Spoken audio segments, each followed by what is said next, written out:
Baik, anak didik kami kelas 9 ya, kita akan melanjutkan pelajaran kita tentang faktor penyebab ya terjadinya perubahan sosial budaya ya. Kali ini kita membahas faktor penyebab ya. Di sini ada 7 yang menjadi faktor penyebab terjadinya perubahan sosial budaya. Yang pertama adalah bertambah dan berkurangnya penduduk. Kenapa bertambah dan berkurangnya penduduk ya menjadi faktor penyebab terjadinya perubahan sosial budaya? Jadi yang pertama yang perlu kita pahami bersama oleh anak didik kami, bahwa penduduk ataupun manusia itulah ya yang menjadi subjek dan objek ya daripada perubahan sosial budaya tersebut. Persoalan kependudukan ya, tentu kalau di Indonesia ini dari segi jumlah tidak masalah ya. Ini juga kita singgung waktu kelas 7 dan kelas 8, di mana kita ketahui bahwa Indonesia berada di urutan keempat ya, peringkat keempat ya, negara jumlah penduduk terbanyak, yaitu setelah Cina, India, Amerika Serikat baru masuk ke Indonesia. Jadi itu menjadi pelaku daripada perubahan sosial budaya itu, menjadi pelaku daripada pembangunan itu ya. Masalah kependudukan Indonesia tentu banyak persoalan ya, yaitu ya masalah angka kelahiran, angka kematian, kemudian tingkat kesehatannya, kemudian komposisinya ya, kemudian persebarannya, di mana kita tahu bahwa jumlah penduduk yang besar itu ya tidak merata ya. Anak didik kami pasti tahu itu ya, terpusat di Pulau Jawa, ini kan menjadi persoalan juga ya. Kemudian komposisinya ya, ataupun angka beban ketergantungannya ya, akan menjadi persoalan ketika jumlah penduduk yang lebih muda itu ya, yang belum produktif itu, yang belum produktif ya, di bawah 15 tahun, kalau itu yang lebih banyak. Tapi kita Indonesia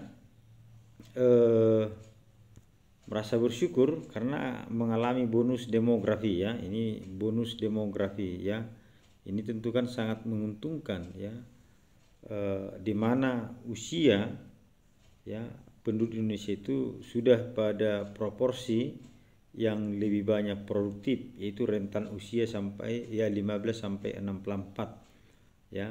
Ini kan sangat menguntungkan ya untuk menggerakkan pembangunan ya di suatu negara. Kita harapkan yang usia 15 sampai 64 tahun ini memiliki kualitas ya, bermutu, punya daya saing, mampu berkompetisi ya. Yang kedua adalah penemuan baru ya, ada inovasi ya. Inovasi itu ya, ataupun penemuan baru seperti yang ada di bukumu, di buku paket di halaman 99, akan mempengaruhi perubahan ya sosial budaya, mempengaruhi unsur-unsur budaya. Kalau kita lihat di halaman 99 ini, luar biasa kemajuan teknologi informasi dan komunikasi ini.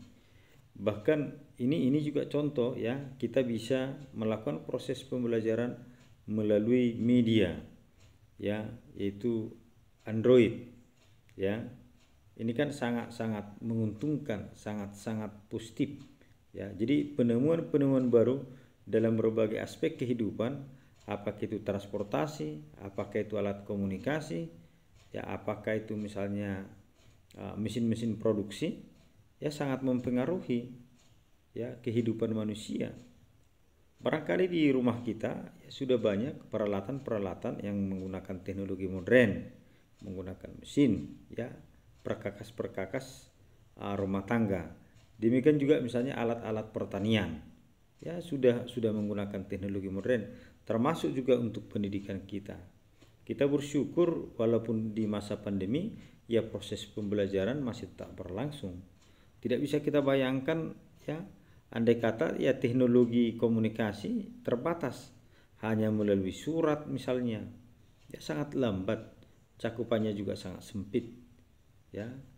Kemudian yang mempengaruhi perubahan sosial budaya ada juga namanya konflik pertentangan ya.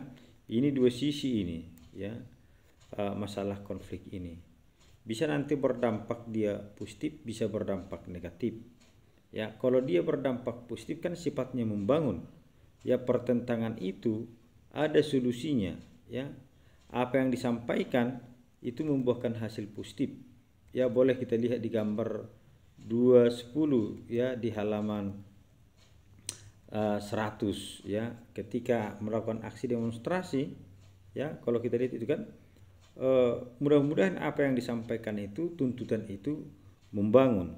Sama misalnya tahun 98 ketika mahasiswa melakukan demonstrasi kan untuk perbaikan sistem pemerintahan ya, itu sisi positifnya.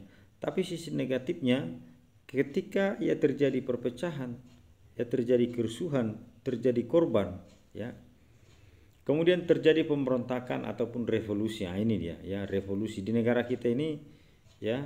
Setelah proklamasi tahun 1965 ya, terjadi pemberontakan yang diduga dilakukan oleh Partai Komunis Indonesia ya, yang menewaskan ya, mengorbankan perwira-perwira kita ya hanya untuk ambisi kekuasaan ya. Maka sejak itu terjadilah perubahan dalam berbagai aspek politik, ekonomi, dan sosial budaya. Kemudian yang kelima adalah perubahan lingkungan alam. Alam itu sangat mempengaruhi kehidupan manusia ya. Kita kan ya, kita umpamakan misalnya kalau sempat lingkungan kita rusak ya, lingkungan alam yang rusak itu kan bisa akibat faktor alam murni ya, bisa juga karena ulah manusia. Misalnya ulah manusia seperti apa? Penebangan hutan ya, pembakaran ya, itu kan akan menyebabkan erosi ya, akan mengganggu aktivitas kita, akan mengganggu kehidupan kita ya. Pembakaran hutan juga akan mengganggu kehidupan kita ya. Kalau perubahan lingkungan alam yang diakibatkan oleh alam, misalnya tsunami ya, jauh-jauh lah itu dari kita gunung api meletus, itu kan mempengaruhi ya. Ya terkadang relokasi ketika terjadi bencana, maka penduduk di situ harus dipindahkan ya, untuk mengantisipasi dampak negatif daripada perubahan alam itu ya. Kemudian peperangan ya, peperangan biasanya adalah antar negara ya. Masalah peperangan ini bagi kita itu ya, kalau kita dengar ya sejarah, lebih kurang 350 tahun ataupun 3,5 abad kita dijajah ya, dari Portugis ya, kemudian ke Belanda, Jepang ya, dan setelah merdeka ya, dalam berbagai aspek sosial, budaya, ekonomi ya, kita mengalami perubahan ya, mengalami penderitaan ya. Budaya-budaya luar itu begitu cepat masuk ke Indonesia ya. Ini yang nomor 7, pengaruh kebudayaan masyarakat luar. Ini yang sangat menarik bagi kita, pengaruh masyarakat luar ini di era globalisasi ini, di era perkembangan teknologi informasi komunikasi ini. Hendaknya yang kita adopsi, yang kita tiru adalah hal-hal yang bersifat positif ya. Apa misalnya ketika para turis datang ke tempat kita ya, kalau bisa kita berkomunikasi ya, kita berkomunikasi, menambah wawasan ya, menambah ilmu ya. Jangan yang tidak perlu, jangan cara berpakaian, gaya rambut ya. Hendaknya hal-hal yang positif lah yang bisa kita adopsi, kita tiru ya. Dan sekali lagi, masalah perubahan kebudayaan ini, kita kan kaya ya akan budaya-budaya dari luar yang positif itu didukung oleh letak geostrategis kita ya. Sekali lagi yang perlu ya, jangan sampai yang negatif Ya, bagaimana misalnya perubahan itu? Ya, itu bisa terjadi misalnya melalui difusi. Itu merupakan proses penyebaran unsur yang baru, baik berupa alat, ide, gagasan, ya, dari satu pihak ke pihak yang lain. Jadi perubahan itu bukan hanya secara fisik, tapi bisa juga melalui pola pikir kita. Ya, misalnya dari yang irasional menjadi rasional, ya kira-kira seperti itu. Bisa juga melalui akulturasi, ya percampuran unsur budaya luar itu mendukung budaya kita tanpa menghilangkan unsur aslinya. Kemudian bisa melalui asimilasi. Ya, ini asimilasi ini kan juga pembauran unsur budaya, tapi dalam waktu yang sangat lama bisa membentuk budaya baru. Ya, kemudian bisa ya melalui penetrasi budaya, yaitu proses perembasan unsur-unsur budaya kepada suatu masyarakat baik secara damai maupun secara paksaan. Kita harapkan proses ya percampuran unsur budaya itu dengan cara damai, bukan dipaksa, bukan melalui penjajahan. Kemudian invasi, yaitu masuknya unsur budaya asing ke dalam budaya setempat dengan peperangan, ya, pemaksaan, ya.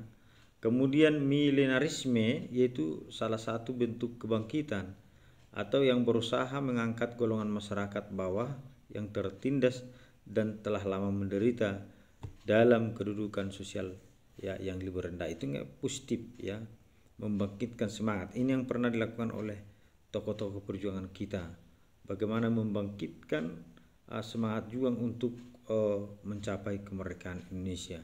Jadi inilah yang menjadi faktor penyebab ya terjadinya perubahan sosial budaya. Ingat sekali lagi, pertambahan penduduk, kemudian penemuan baru atau inovasi, kemudian konflik, kemudian terjadi pemberontakan dan revolusi, kemudian faktor alam, peperangan, dan pengaruh kebudayaan masyarakat lain.